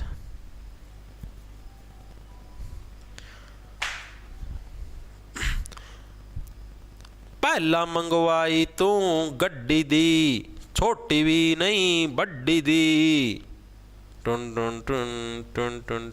सर इंग्लिश नहीं आती तो क्या इंग्लिश मूवी देख सकते हैं, देखो भाई, देखो इंग्लिश मूवी देखो, मैं तो कहूँ इंग्लिश में भी टॉप लेवल वाली मूवी देखो, उससे इंग्लिश और अच्छी आएगी। लेकिन उसके अंदर आप 2 ही वर्ड सीख पाओगे, 2 वर्ड बताऊं कौन कौन से सीख पाओगे।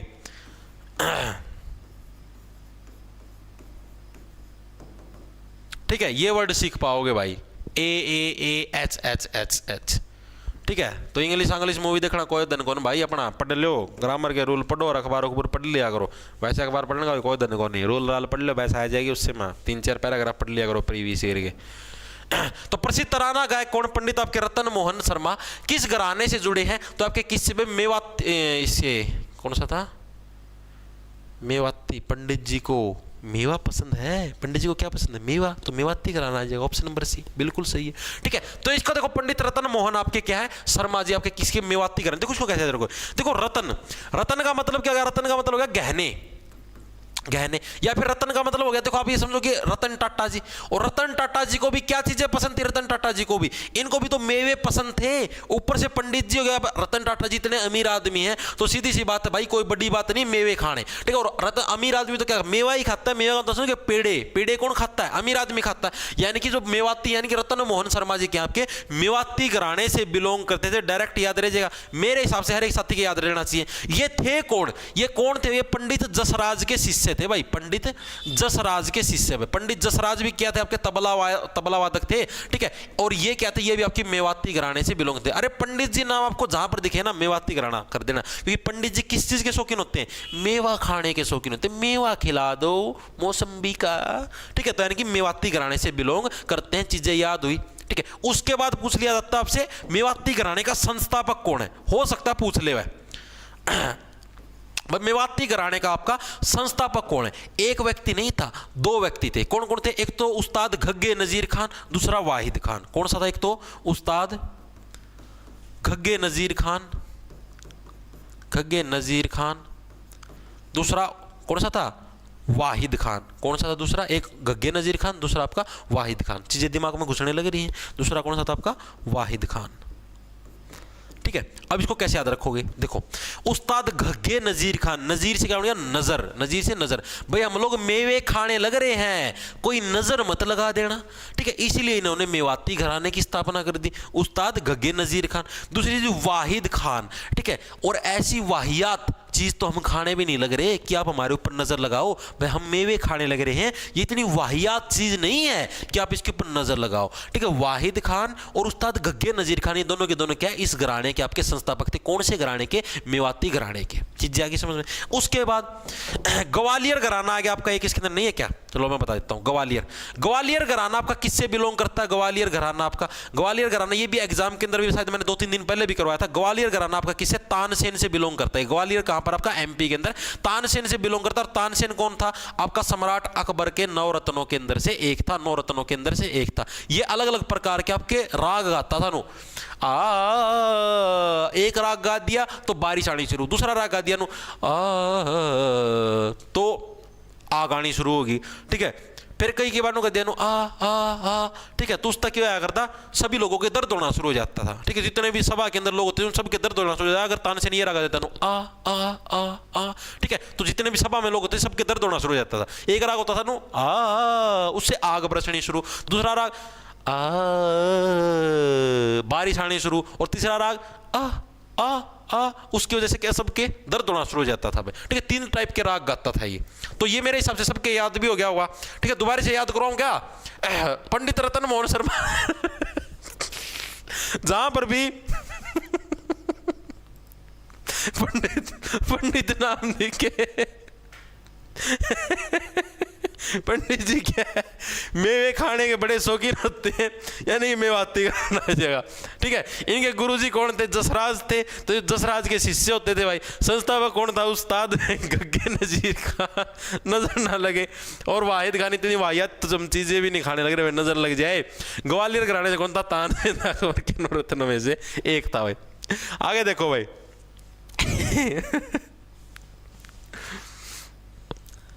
एनटीपीसी का एग्जाम भैया अप्रैल के अंदर होगा।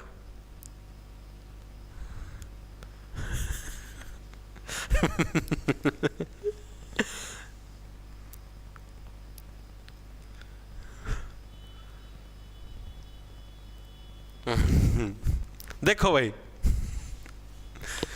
निर्देशक सिद्धांतों की निम्नलिखित में से कौन सी विशेषता है और इसे मौलिक अधिकारों से अलग करती है? बताओ भाई, जो नीति निर्देशक सिद्धांत है भाई, इनके अंदर से बताओ भाई कौन सी इसकी विशेषता है जो कि इसको क्या है? मौलिक अधिकारों से अलग करती है।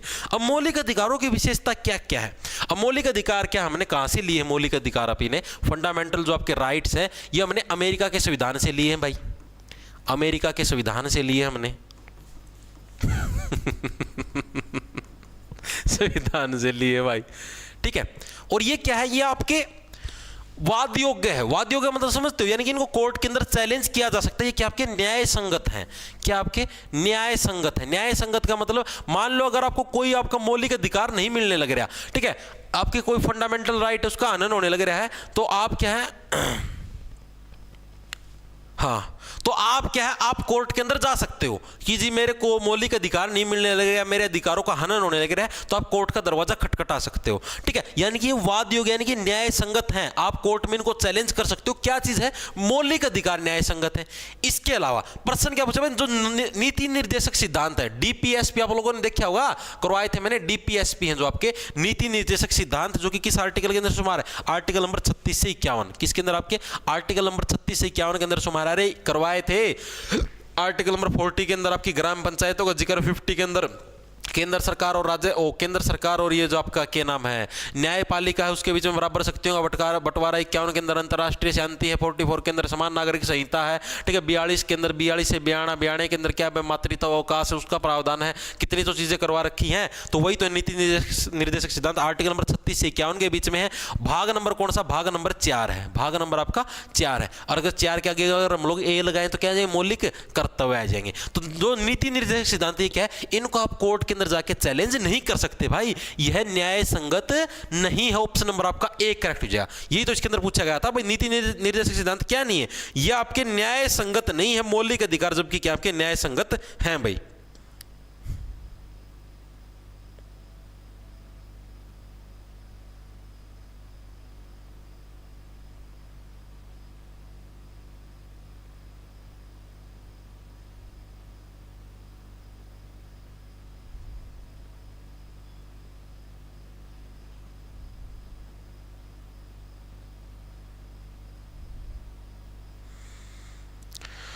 चलो भाई,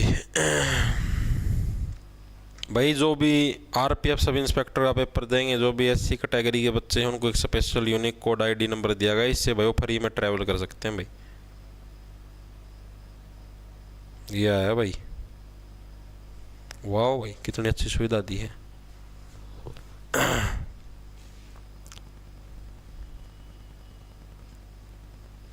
बताओ भाई बताओ।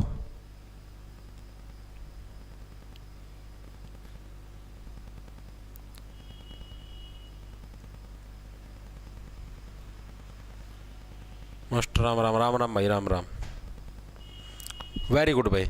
हाँ आयरलैंड के संविधान से, अरे तो वो चीज़ तो मैं समझ गया, आयरलैंड के संविधान से लिए गए। तुम ये देखो, ये चीज़ आ गई है समझ में भाई, ये न्याय संगत नहीं है। जो आपके डीपीएसपी है, नीति निर्देशक सिद्धांत है, ये आपके न्याय संगत नहीं है। यानी कि क्या है भाई, जैसे आपके अगर कोई भी मान लो आपका, जैसे आप बोल दो कि एक डीपीएसपी एक ये भी है कि राज्य क्या लोगों के लिए कल्याणकारी योजनाएं बनाएगा, ये बताओ नो पाछा पड़ जाओगे ना जी, हम तो कोर्ट में केस कर रहे हैं, हरियाणा सरकार भाई हमारे लिए कुछ भी वो नहीं बनाने लग रही भाई, कोई हमारे लिए अच्छी योजनाएं नहीं बनाने लगे, हम तो कोर्ट में, वो नहीं होता भाई। यानी डीपीएसपी को क्या आप कोर्ट के अंदर चैलेंज नहीं कर सकते। आगे चीज और मौलिक अधिकारों को आप कर सकते हो। तो यही तो चीज दे रखी थी भाई, डीपीएसपी किस चीज फील्ड में अलग है भाई, ये न्याय संगत नहीं है, इस फील्ड में क्या है आप इनसे अलग हैं भाई। ठीक है, अब जो आपके डीपीएसपी होते हैं, इनका मेन एम क्या होता है, इनका मेन लक्ष्य क्या होता है, आपका एग्जाम के अंदर आता है कि डीपीएसपी जो ये नीति निर्देशक सिद्धांत है, इनका मेन एम क्या है कि आपका कल्याणकारी राज्य की स्थापना करना। क्या आपका कल्याणकारी राज्य की स्थापना करना। यानी तो डीपीएसपी के अंदर ही क्या दे रखा है कि भाई राज्य क्या, जो भी मतलब मान लो कोई भी आपका प्रदेश है या कोई भी है, मतलब कि कोई भी आपका राज्य है, वो क्या है लोगों के लिए कल्याणकारी योजनाएं बनाएगा। तो यानी कि कल्याणकारी राज्य की स्थापना करना है, किसका करते हैं, किसका मेन एम है, ये आपका सरकार का एम है। और यही चीज डीपीएसपी का भी है, मतलब जो नीति निर्देशक सिद्धांत है उनके अंदर चीज यही दी गई भाई, राज्य का क्या फर्ज है कि वो लोगों के लिए एक अच्छी चीजें, अच्छी योजनाएं चलाएं, लोगों के लिए कल्याणकारी है चीजें वो चलाने का सिद्धांत रखें।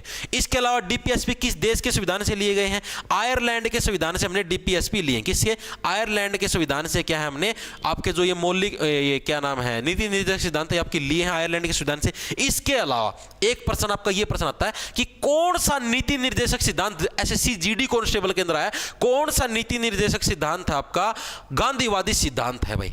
ठीक है, ये प्रश्न आपका एग्जाम के अंदर आया है भाई, कौन सा नीति निर्देशक सिद्धांत है, नीति निर्देशक सिद्धांत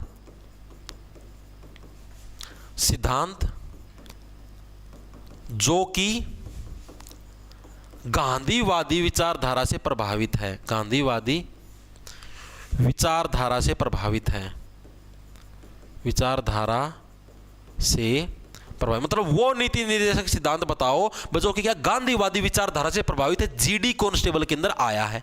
इसीलिए इंपॉर्टेंट प्रश्न बताओ फटाफट सी। तो कौन सा नीति निर्देशक सिद्धांत है जो कि आपका ग्राम पंचायतों के जो होते हैं ना, ग्राम पंचायतों का आयोजन करना, वो है भाई।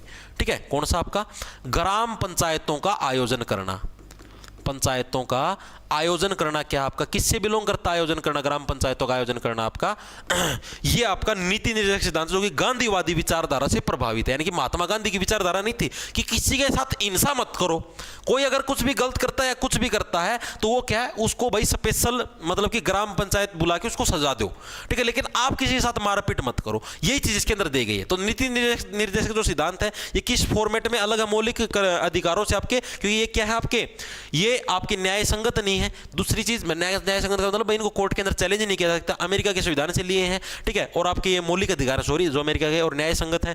आर्टिकल नंबर 36 से 51 भाग नंबर 4 मेन एम क्या, कल्याणकारी राज्य की स्थापना करना। आयरलैंड के संविधान से हमने लिए हैं नीति निर्देशक सिद्धांत जो कि गांधीवादी सिद्धांत से प्रभावित, तो कौन सा आपका ग्राम पंचायत का आयोजन करना, ये आपका गांधीवादी सिद्धांत से प्रभावित है। बिल्कुल भाई, आर्टिकल नंबर 40 के अंदर है ये।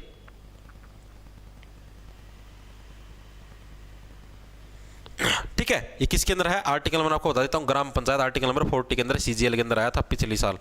अगला देखो, अगला कौन सा आपका 1840 में मुंबई में स्थापित पहला सामाजिक धार्मिक संगठन कौन सा था जिसका उद्देश्य जाति व्यवस्था का उन्मूलन करना था? मतलब ऐसा धार्मिक संगठन कौन सा था 1840 के अंदर जिसकी मुंबई के अंदर स्थापना हुई थी और इसका मेन उद्देश्य ही क्या था? जो जाति व्यवस्था समाज के अंदर फैली हुई है उसको उन्मूलन करना, यानी कि उसको अबोलिश करना, उसको खत्म करना, इसका मेन उद्देश्य था। Which was the first socio religious organization established in Mumbai in 1840 whose objective was to abolish. Abolish का मतलब क्या होता है? उसका पतन करना, उसको डिस्ट्रॉय करना। द कास्ट सिस्टम भाई, धर्म सभा, विश्व जैन संगठन, सत्यशोधक समाज या परमहंस मंडली? बताओ, एग्जाम के अंदर 2 से 3 बार आ चुके आपका। नितेश वर्मा, ये क्लास रिकॉर्ड है। हेलो भाई लोग, ये क्लास लाइव नहीं है, ये क्लास लाइव नहीं है, रिकॉर्डेड है जो टीम ने चला कर छोड़ दी है यह क्लास। तो मैं कितने तेरा कमेंट ऊपर तो आसमान में तो पढ़ू हूँ हैं? देख इतना लाइव क्लास में कमेंट करया, अरे वो देख देखियो लाइव में आन ला रहे हो, देख आवा, देख महसूस कर तू इसे ना, देख महसूस कर, देख कर, देख देखियो आओ गुड़ गुड़ गुड़ गुड़ कर दा, महसूस कर, देख नितेश देख।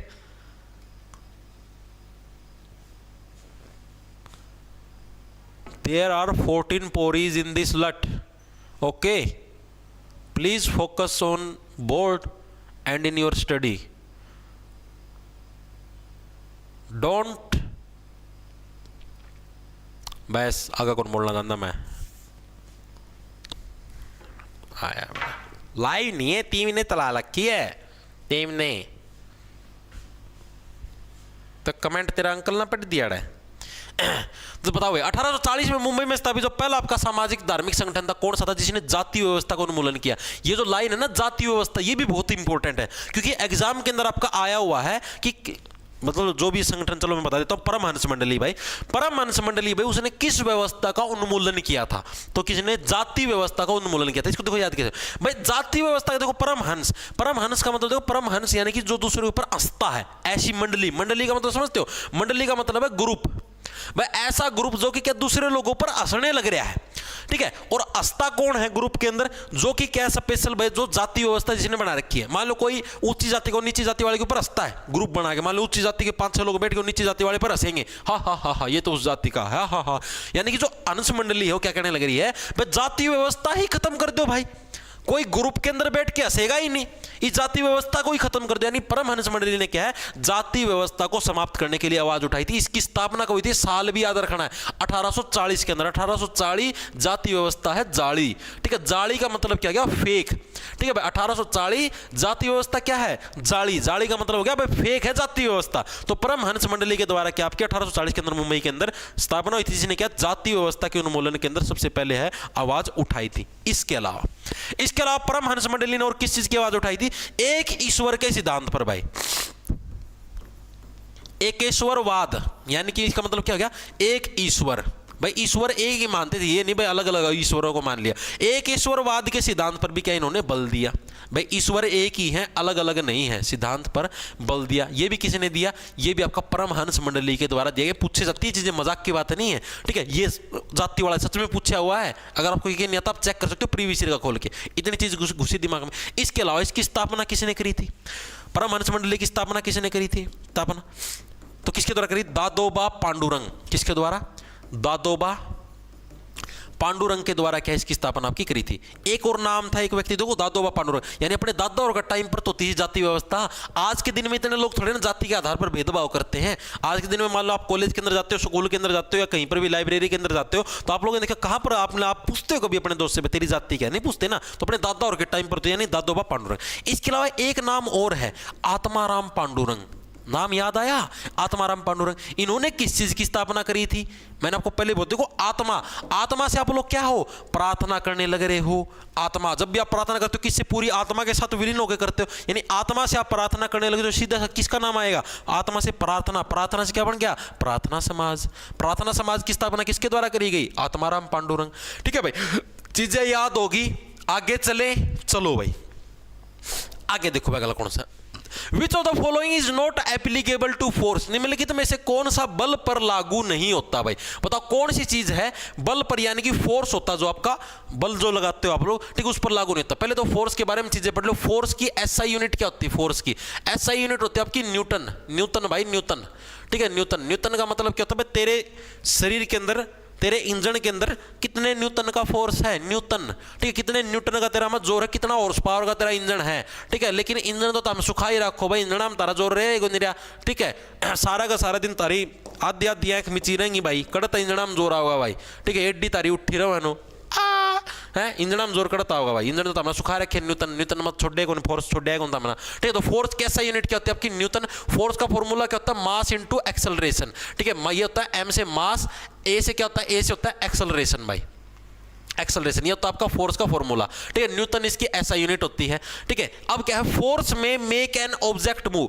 जब भी हम किसी चीज के ऊपर फोर्स लगाते हैं तो उसकी वजह से क्या है, एक ऑब्जेक्ट मूव होता है। क्या ये चीज सही है, ये चीज तो बिल्कुल सही है। दूसरा, फोर्स में change the direction of a moving object, कोई ऑब्जेक्ट ऐसे जाने लग रहा है, मान लो आप ऐसे चल के जाने लग रहे हो और आप किसी व्यक्ति के ऊपर ऐसे मान लो ऐसे फोर्स लगा दो, ठीक है, तो फोर्स लगाने से कहते हैं उस व्यक्ति की डायरेक्शन चेंज हो जाएगी, बिल्कुल हो जाएगी, ये कथन भी बिल्कुल सही है।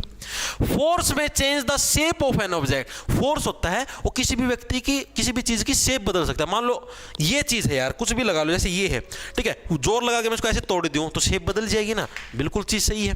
फोर्स में increase the mass of object, क्या फोर्स से किसी व्यक्ति का मास बढ़ सकता है, मास का मतलब ये समझ लो, जैसे मान लो ये है, ये इसका मास किसको बोलते हैं, ये जो पूरा ऑब्जेक्ट जिस चीज से बना तो उसको मास बोलते हैं, ठीक है। ये पेन है, मान लो ये पेन आपका प्लास्टिक से जिस भी चीज से बना है तो इस पूरे को क्या बोले, इसका मास बोल लेंगे। तो इसका मास है, क्या आप जोर लगा के इसका मास बढ़ा सकते हो, इसका मास तो जितना उतना ही रहेगा, इसकी आप शेप चेंज कर सकते हो लेकिन मास घटा बढ़ा नहीं सकते, ठीक है। तो ये कथन आपका क्या है, गलत कथन हो जाएगा, इनकरेक्ट हो जाएगा, not applicable in condition of आपका फोर्स हो जाएगा।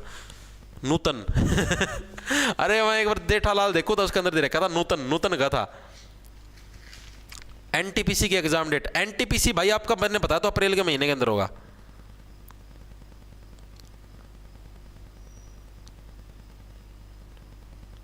मुझे तो अपना नेम बुलवाना था, मैंने बुलवा लिया, तो सुन भी लिया ना तना गेल।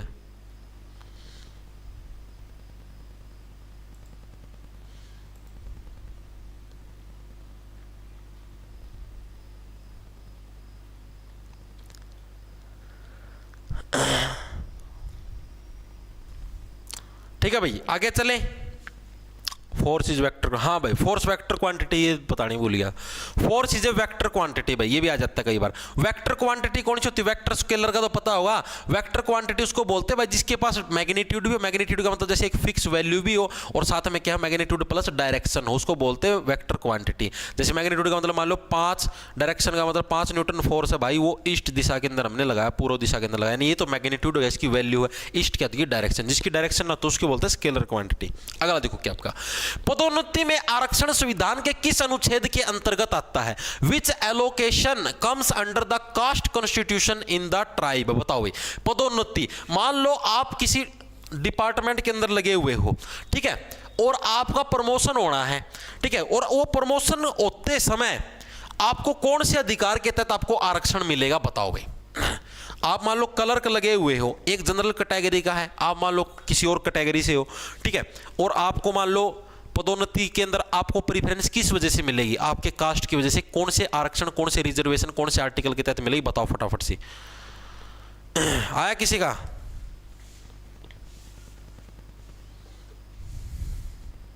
Thank you sir, you are literally free, okay funny, okay.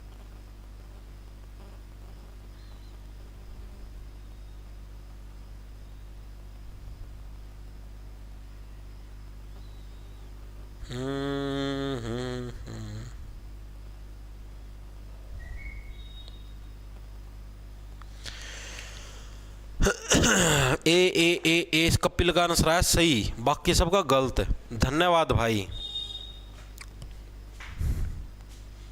Very good भाई। देखो तो अनुच्छेद नंबर आपका 16 का 4 है, ऑप्शन नंबर आपका सी है, करेक्ट हो जाएगा भाई। देखो मैंने आपको क्या चीज बताई थी, इसको आप डायरेक्ट ऑप्शन से एलिमिनेट कर सकते थे, इतना दिमाग लगाने की जरूरत ही नहीं थी। मेरे बेटे ए का लागे रहे क्लिक मरण, अरे मूर्खों, मैंने आप लोगों को एक चीज नहीं बताई थी। देखो आर्टिकल नंबर 14 के अंदर क्या, आर्टिकल नंबर 14 किसके तहत है, कानून के समक्ष समानता। कानून के समक्ष समानता यानी कानून के सामने क्या है, सभी के सभी व्यक्ति समान हैं। आर्टिकल नंबर 14 यानी 14 साल की उम्र के अंदर होते हो आप लोग क्या बोलते हो भाई, मम्मी मेरे साथ घर के अंदर भेदभाव नहीं होना चाहिए, इक्वलिटी सी।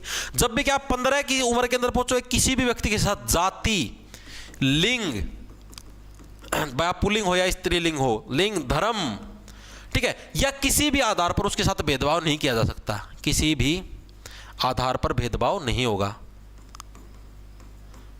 भेदभाव, ठीक है। 16 के अंदर क्या, जब भी बच्चा क्या 16 साल की उम्र के वो बोला हो जाता है, किस लिए, रोजगार के लिए, उसका चस्का चढ़ जाता है, वो मुझे तो नौकरी लगना है, मुझे तो रोजगार लेना है। जब भी व्यक्ति क्या होता है किसका, 16 का, वो किस लिए हो जाता है, बोला रोजगार के लिए, यानी कि जो रोजगार है, रोजगार होते हैं, रोजगारों के अंदर जो आपकी जो इक्वलिटी जो आपकी मिलती है, रोजगार का जो अधिकार, आपका रोजगारों का अधिकार, ये किसके अंदर आता है, ये आपका आर्टिकल नंबर 16 के अंदर आता है। इसके अंदर क्या है आपका, इसके अंदर यही है कि भाई आप अगर किसी को भी रोजगार देने लगे तो उसके लिए आप इक्वलिटी से उनको, मतलब कि आप किसी भी व्यक्ति को किसी भी जाति, धर्म या लिंग के होने की वजह से आप उसको रोक नहीं सकते कि हाँ भाई तू इस रोजगार के अंदर हिस्सा नहीं ले सकता। लेकिन कुछ एक्सेप्शनल केस है, उसी के अंदर एक एक्सेप्शनल केस ये है, अब रोजगार की बात होगी थी, अब पदोन्नति तो किसके अंदर होगी, आपकी रोजगार के अंदर ही होगी, प्रमोशन तो रोजगार के अंदर होगा, तो रोजगार की बात तो आर्टिकल नंबर 16 के अंदर आनी थी, तो यानी कि रोजगारों का अधिकार आपका आर्टिकल नंबर 16 के तहत ये इसका सही हो जाएगा। 17 के अंदर क्या आपका से 17 से सताना, आप किसी को सताओगे कैसे, अस्पृश्यता, छुआछूत करके, यानी कि अस्पृश्यता का उन्मूलन, अस्पृश्यता का उन्मूलन किसके अंदर है आपका, आर्टिकल नंबर 17 के अंदर भाई। और 18 साल की होती क्या है, 18 साल की होती आप लोग क्या बोलोगे कि भाई मेरे को तो उपाधि दे दो, मैं तो टॉम बॉय हूं, मैं तो टॉम गर्ल हूं, ठीक है, यानी कि उपाधियों का उन्मूलन, उपाधियों का उन्मूलन किसके अंदर आपका 18 के अंदर। तो ये चीज भी आपको याद रखनी है, इतनी चीजें होगी दिमाग में सेट। आगे चले, क्लियर है इतनी, चलो भाई आगे। निम्नलिखित में से कौन सी भारत की नागरिकता प्राप्त करने की शर्त नहीं है, विच of the following is not a condition for obtaining Indian citizenship. अगर आपको भारतीय नागरिकता लेनी है तो कौन सी एक शर्त नहीं है, यह प्रश्न पूछेगा, बताओ फटाफट सी। नेक्स्ट क्वेश्चन लिया है भाई, नेक्स्ट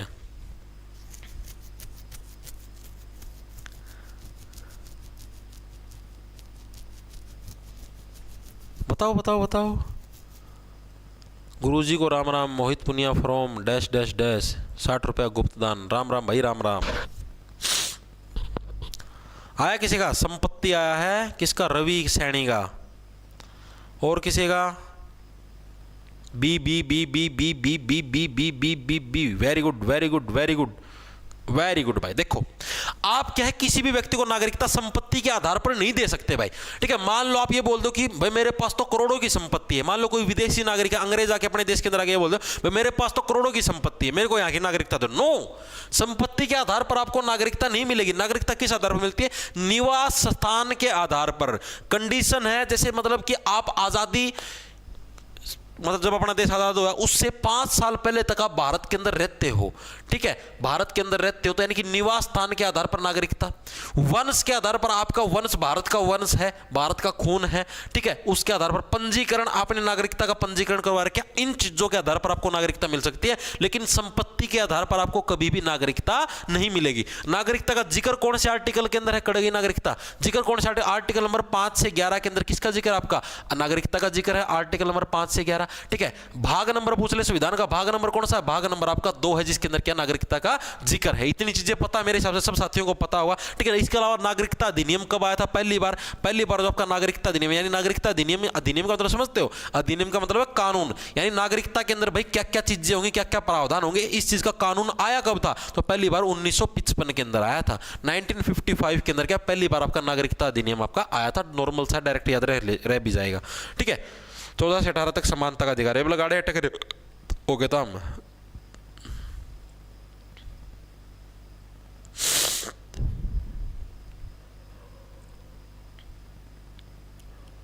हर्ष जी, कंबल कहाँ गया आपका, कंबल पैर क्या हुआ है, थोड़ी ठंड तो बढ़ने दे, तो इतनी ठंड हुई है को नहीं है। आगे देखो कौन सा है, 1930 में शुरू हुआ कौन सा महत्वपूर्ण कार्यक्रम भारतीयों को स्वतंत्रता के लिए अहिंसा का आंदोलन में शामिल होने के लिए प्रेरित करने और उन्हें एकजुट करने में महत्वपूर्ण भूमिका निभाता था?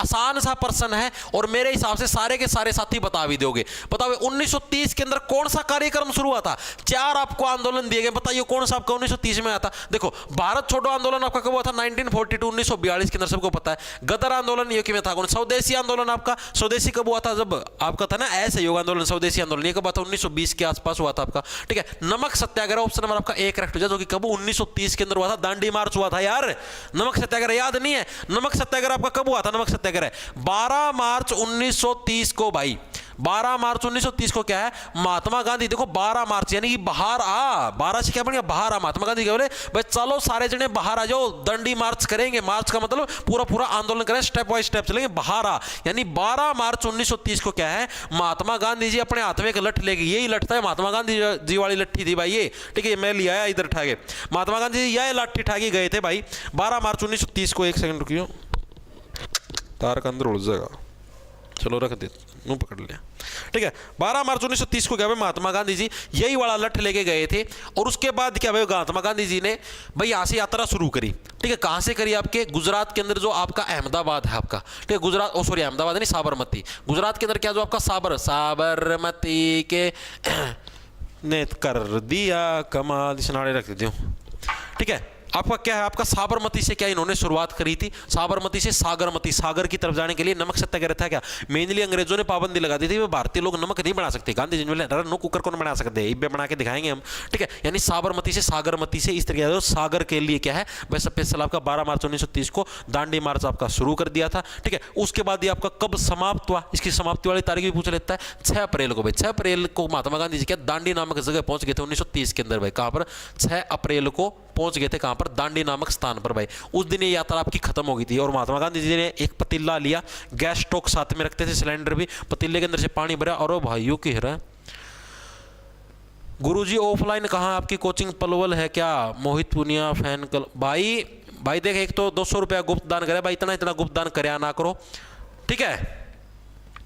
और भाई ऑफलाइन कौन भाई, ऑनलाइन है चल रहा है यार, इतना टाइम नहीं है भाई ऑफलाइन चीज़ें। आज के दिन में यार ऑफलाइन चीज़ें इतनी स्टेबल नहीं होती मेरे भाई, पता है आप लोगों को चीज़ों पता है। देखो सिंपल सी बात है यार, अब मान लो मैं ऑफलाइन कोचिंग सेंटर खोल भी दूँ, लेटेस्ट कंसिडर कर लो, कोचिंग सेंटर खोल लो, किराए पर बिल्डिंग लो, स्टाफ रखो, उसको पैसे देने, बिल्डिंग का किराया देना, बिजली का बिल आएगा, सारी चीज़ें मैनेज करनी, ठीक है। एसी चलेंगे उनका भी बिल आएगा, क्या पता बच्चे आए ना भी आए, ठीक है। अब आप ये देखो ना, अब जो चीज़ें आपको मान लो मैंने CET का बैच निकाल रखा है, 600 रुपये के अंदर जो आपको चीज़ें मिलने लग रही है, आप उसके लिए 6-7 हज़ार क्यों लगाओगे? फैमिली से दूर रहोगे, ठीक है। खाने पीने की दिक्कतें, आने जाने की दिक्कतें, अब घर बैठे लाइब्रेरी में बैठ के आराम से पढ़ सकते हो, जो चीज़ें मिलने लग रही है। काहे व्यक्ति ऑफलाइन के अंदर टाइम वेस्ट करे? ऑफलाइन का बिजनेस भाई ठप हो चुका है, ठीक है। अब वो पहले वाले हालात नहीं रहे, चीज़ें समय के साथ सारी चीज़ें बदलनी पड़ती है मेरे भाई। तो अब देखो ये क्या आपका 6 अप्रैल जो महात्मा गांधी ने उधर ही पतीले के अंदर पानी लिया और समुद्र से नमक बना के 2 मिनट में बोले ये बना दिया भाई नमक, ठीक है। अब कर लो तुम्हारे पास जो पाटता हो। महात्मा गांधी बोले कोई हो, कहीं से हो, कोई भी अंग्रेज हो, घंटा फर्क नहीं पड़ता, कितनी बैकअप है, कितना पैसा है, कोई फर्क नहीं पड़ता, ठीक है। महात्मा गांधी जी ऐसे बोले, एक ही लठ है मेरे पास, ठीक है। और ये जब सरड आएगा, ठीक है, सारी की सारी धड़कनें बंद हो जाएंगी। आगे चीज समझ में? तो महात्मा गांधी जी ने ये कथन बोले थे भाई उस टाइम, जस्ट फॉर फन, ठीक है। मजाक है ये, मजाक, डोंट टेक इट सीरियस, ठीक है। और इसी आंदोलन को देखो अब क्या बोला गया, अब इसके अंदर आगे भी तो पढ़ते हैं। इसी आंदोलन को क्या बोला गया? नमक सत्याग्रह को क्या बोला गया? आपका सविनय अवज्ञा आंदोलन भाई, यानी कि आज्ञा का उल्लंघन करना, सविनय अवज्ञा आंदोलन के नाम से भी इसी को जाना जाता था। इसके अलावा महात्मा गांधी जी ने इस आंदोलन को क्या बोला? भैया गरीबों का संघर्ष है। महात्मा गांधी जी ने इस आंदोलन को क्या बोला? भैया क्या ये गरीबों का संघर्ष, गरीबों का संघर्ष। आपके इस आंदोलन को, दांडी मार्च को, नमक सत्याग्रह को किसने बोला? महात्मा गांधी ने। महात्मा गांधी जी ने क्या बोला इसको? भैया तो गरीबों का संघर्ष है, गरीब व्यक्तियों का संघर्ष है। अगला देखो, अगला कौन सा आपका? अगला है अन्नाचार्य ने किस भगवान की स्तुति में संकीर्तन रचे। भाई ये सिंपल सा प्रश्न है, ये पहली बार ही आया था एसएससी के अंदर, आज तक तो आया नहीं। अन्नामचार्य, अन्नामचार्य थे कौन भाई? ये अन्नामचार्य भाई एक हिंदू संत थे भाई। अन्नामचार्य क्या थे आपके? आचार्य, पीछे आचार्य क्या? आचार्य का मतलब ये क्या थे? कि हिंदू संत थे भाई अन्नामचार्य। और इन्होंने क्या भाई किस भगवान की स्तुति में, कि किस भगवान की याद के अंदर भाई मेनली संकीर्तन करे थे भाई? किया गया हो देख लेते जी। हमारी तरफ सीईटी करना था, सजेशन दे दो कुछ जी। घर का मुर्गा बना देंगे अब क्या भाई? पहली बात तो यार ये तो गुप्त दान करने बंद कर दे, फिर 100 रुपया गुप्त दान कर दिया भाई। सीईटी है तो कोई बात को नहीं, ऑनलाइन अपना कोर्स है सीईटी का, ठीक है, जॉब्स टारगेट ऐप पर उड़ता पढ़ ले मेरे भाई, ठीक है।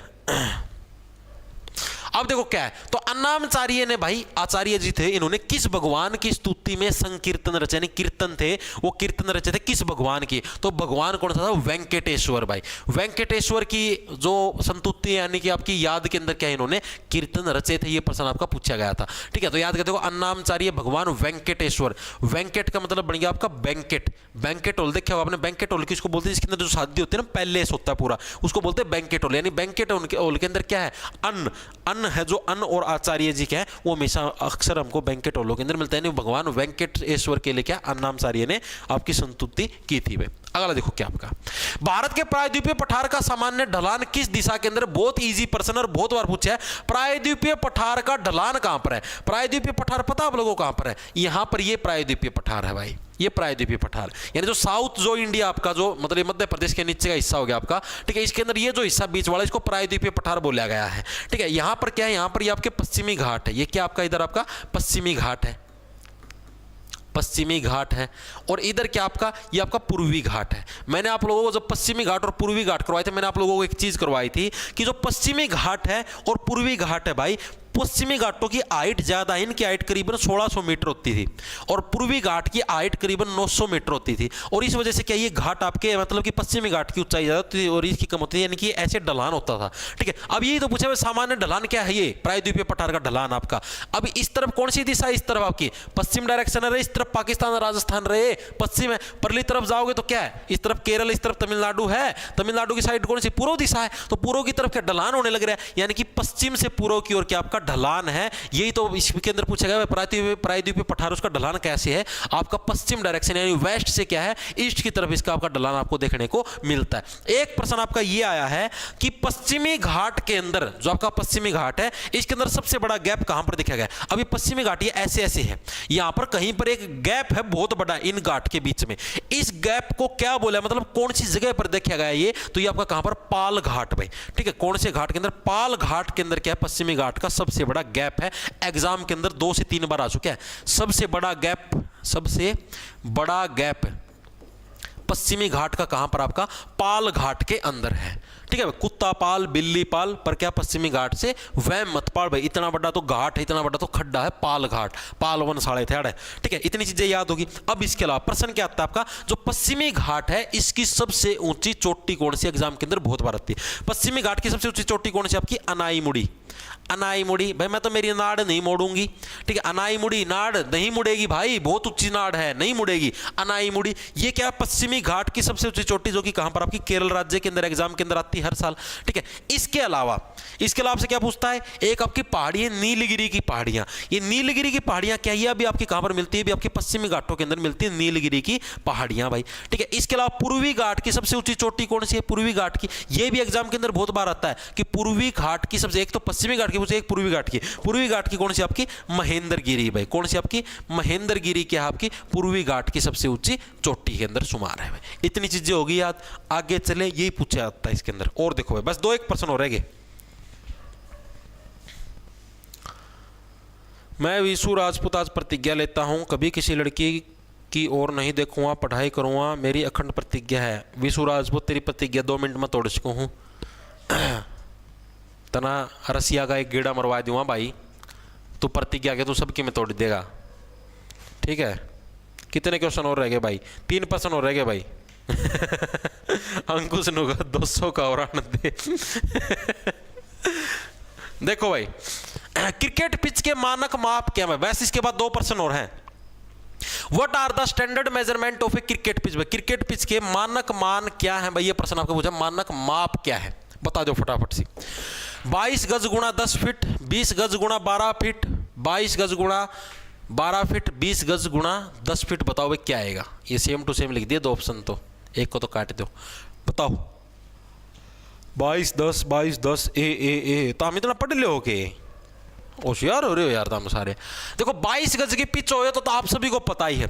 10 फीट क्या होती है? देखो ये पिच ऐसे होती है, मान लो पिच ऐसी है, यहाँ पर 3 गिल्लियां छपरी हैं, यहाँ पर 3 गिल्लियां छपरी हैं। ये जो इसकी लंबाई है ना, ये तो कितनी होती है आपकी? 22 गज की होती है, 22 गज की, ठीक है। और इसकी जो चौड़ाई होती है ना, कितनी होती है आपकी? 10 फीट की होती है, 10 फीट की, ठीक है। तो यानी कि 22 गज गुणा जो 10 फीट, ऑप्शन नंबर आपका एक करेक्ट। ये क्या होती है? क्रिकेट के मानक जो माप होता है, क्रिकेट की पिच का कितना होता है आपका? 22 गज। ये तो यार सबको पता है, इसके अंदर कुछ याद करने की जरूरत नहीं है। 22 गज गुणा 10 फीट क्या है? क्रिकेट की पिच का मानक माप होता है। इसके अलावा एक प्रश्न पूछा जाता है, जो स्टंप होती है ना, स्टंप, आप लोगों ने देखा जो ये किल्ली होती है, 3 किल्ली होती हैं, इनकी हाइट कितनी होती है? सीजीएल के अंदर आपका आया हुआ था, ठीक है। तो कितनी होती है आपकी? 28 इंच भाई, 28 इंच की इसकी हाइट होती है। अप्रोक्स जो आपकी है, एक उंगली का ये एक पोरवा होता है ना, ये 1 इंच के अप्रोक्स होता है, लगभग बराबर। ऐसे ऐसे 28 पोरवे खड़े कर लो, यानी 28 इंच की क्या है आपकी? 28 की कमर होनी चाहिए क्रिकेटरों की सभी की, ठीक है। तभी तो कमर जितनी तो किल्लियां होती हैं 28 इंच की भाई।